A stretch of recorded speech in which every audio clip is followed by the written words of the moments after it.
Our beloved Sergeant Curtis Billue was an honorable man who was committed to his family and job.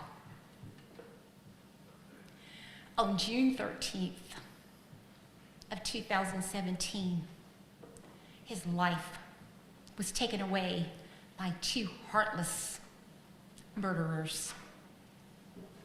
I was awakened by my sister as she frantically banged on the door to let me know that our brother had been killed.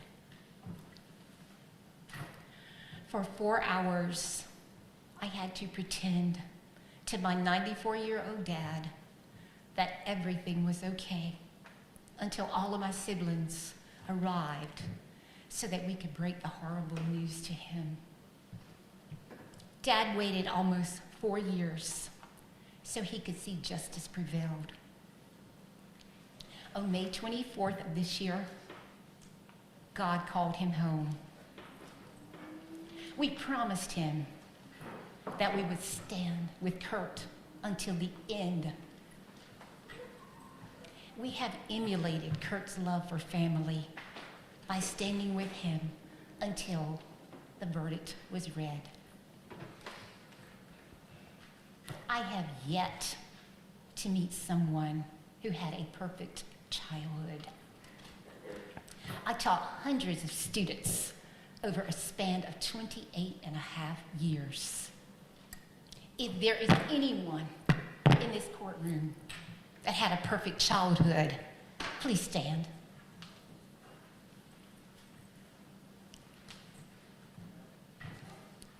When I was a child, I spoke as a child.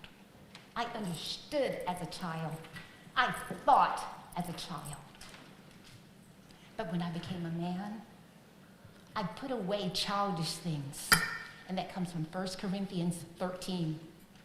Donnie Rowe, you are a man. It is time for you to be held accountable for your actions. Again, you manipulated the system, but one day you will be held accountable for the many counts of robbery, trickery, intimidation, and murder. I listened to the testimony about how you influenced the life of your relatives. Well, let me tell you about our beloved Sergeant Curtis Billue. He served in the United States Army for 12 years. He reached the rank of major before being discharged in an honorable manner. He was my 94-year-old dad's part-time caregiver. He was my best friend, confidant, protector, and supporter. The night that my mom passed away, Curtis took my dad in his arms and comforted him like a baby. Curtis and I rode bicycles together. For my 45th birthday, he met me at the bike store so I could pick out a bicycle.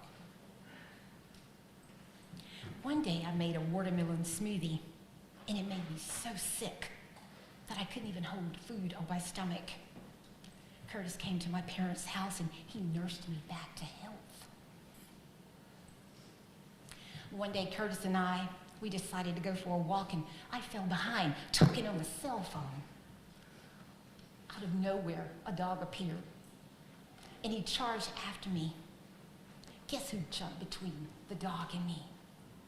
It was my beloved Curtis. Curtis was my hero.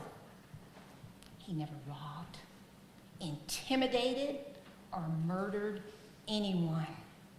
He lived a productive life. He served his family, his country, and his state at a high level of excellence.